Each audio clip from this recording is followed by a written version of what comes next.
music can ultimately be the unknown killer when it comes to your depression, when it comes to your anxiety, when it comes to just even your goals in life and the progress you're making and where you're at, maturity level.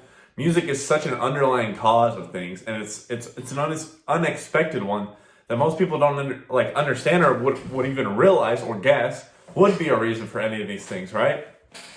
Now, when we think of this, when I say that, the first thing that pops in your head is probably, oh, he's going to talk about violent music, right?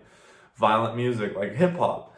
And while that is kind of true, it goes a lot deeper than that. It gets to a point to where we're going to be talking about the vibrational frequency of music and how that directly affects your vibration as a human, your subconscious vibration, and just where that's going to leave your mental health and your spirituality.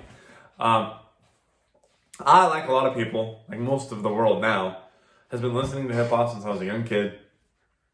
And it's absolutely by far my favorite genre.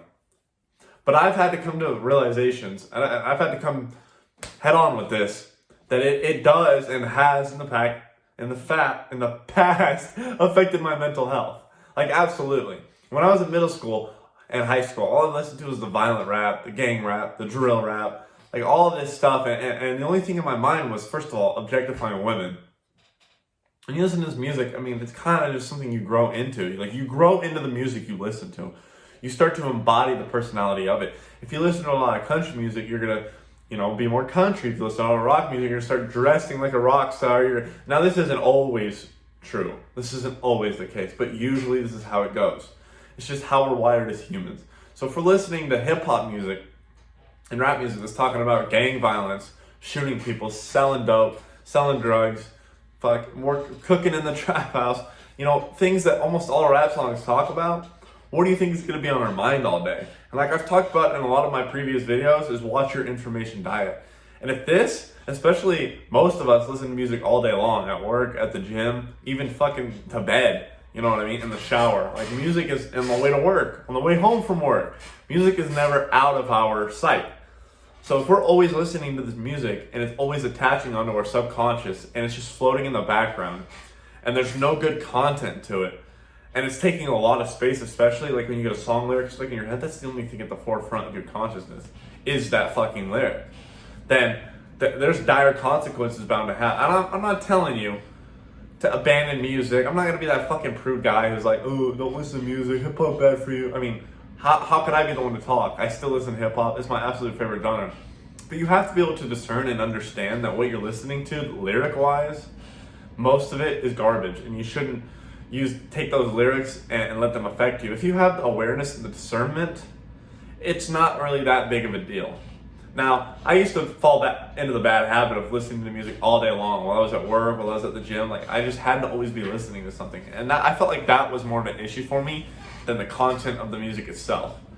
Because I wouldn't have time to be alone with my thoughts, to evolve. Because when you're alone with your thoughts, I've talked about this too, when you're bored and you're alone, you evolve the fastest, you evolve the most. You need to be in your default peace space most of the day. There's nothing wrong with listening to music, but try to cut down. If you can, just experiment. I'm not telling you what to do, but if you want to see improvements and changes in your life, especially your mood, your mental health, your anxiety, your depression, your spiritualism, try to cut down on the music. And when you do listen to music, try to listen a little bit more positive music or something that's more relatable to your actual reality.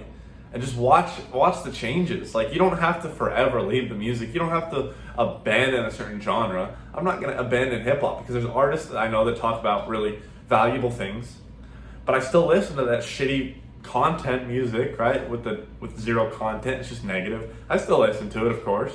But I have the discernment. I'm able to say, okay, this is obviously, I shouldn't be listening to these lyrics, right? And taking them to heart. And I just enjoy the music for what it is. I understand where they're coming from, but it doesn't associate to my life, and I don't let it affect me, and I don't listen to music all day. That was the biggest part. It's no longer the soundtrack of my consciousness, right? It's no longer the background noise that's always playing within my subconscious mind, my psyche. Onto the vibrational topic, though. We can get real scientific, and a lot of people call it pseudoscience or whatever. The law of vibration kind of associates with this, but the vibrational frequency that most music is played at, almost all music and media platforms in 2024 are recorded and posted, rather, in 432 hertz. Now, What does this mean? I'm not going to get too deep into the science, considering I am not a scientist, but this specific frequency has the ability, the easiest ability to control minds and keep people in a certain vibrational state where it kind of keeps you in a lower chakra if you want to talk the esoteric side, but it kind of keeps your vibrational lower. It's not to a point where it's too low or too high, but it's just to a point where they keep your mind hooked and they can control you. So we're going to get real conspiratorial here, but I truly believe this. And the rapper XXXTentacion, if you know about him, I think this is the reason he was killed, because he spoke out about this in the music industry. Anyway, if you're listening to the 432 hertz through your Netflix, through your Hulu, through your music all day long, through the television, and one day they want to put something out to control your narrative, to control whatever, to mind control you, right? To put it like heavily, they can, because in that vibrational state, you are the most easily controlled. Now, you can go look up articles, you can go look into this deeper for yourself. I'm not here to tell you what is and isn't true. I'm just here to give you my opinion and my experience. And so what a lot of people say, like a lot of solutions out there, is to listen to a different frequency. So I decided, you know what I mean, I want to try this out. I started listening to all the music I did currently listen to the same shit, but in a higher frequency at 440 hertz or any other range. They say that all these different frequencies have different purposes, like 528 hertz or 369 hertz or 963 hertz. They all have their own usages, right? They all have their own way of being used and benefits and advantages. But just all I did was go from 432 hertz music to 440 hertz. And I swear to God, within a week, I was feeling more mental clarity. I was feeling in a better mood, a way better mood. I didn't feel anxious. I didn't feel consumed, stressed out. That was the biggest change I noticed from just switching over different frequencies. And just to be aware of this, you don't have to make the change, but just to be aware of this makes a huge difference. Because you're going to be able to say, why am I feeling like shit today? Oh, maybe it's because of what I'm listening to, the vibrational frequency it's being broadcasted at, the lyrics, the content, and what kind of music I'm listening to, right? You're going to be able to discern this stuff. It's just something to keep in mind, some practical advice. This isn't some exciting topic, but it is extremely important. Because if you want to be sovereign, if you want to be mentally well, if you want to solve your depression, if you want to cure it, like I have, if you want to get rid of your addictions, a lot of it comes down to just the simple shit. And I think this is one of those things. Watch what you're listening to, because like I said again, 90% of our day, we're listening to music. Just, let's be honest, we're listening to music, and I still do it. I still fall victim to it sometimes, but I'm getting better about it. There's nothing wrong with music, but I think it's not the most healthy thing in the world to listen to it all day long, especially when it's music like hip hop, or even some hard rock, metal, music like that. I don't think it's exactly gonna put you in the best mind state.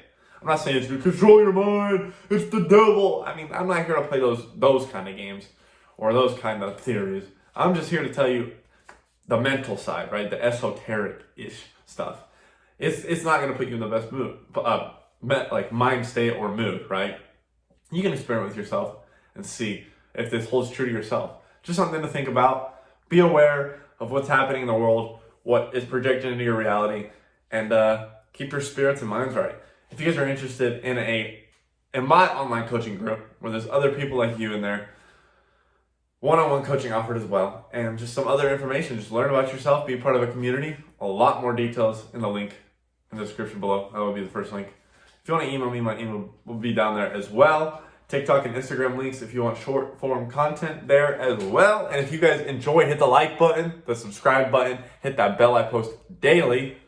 You can go check that. And I hope you guys have a good night. And I will catch you tomorrow, VEXED family.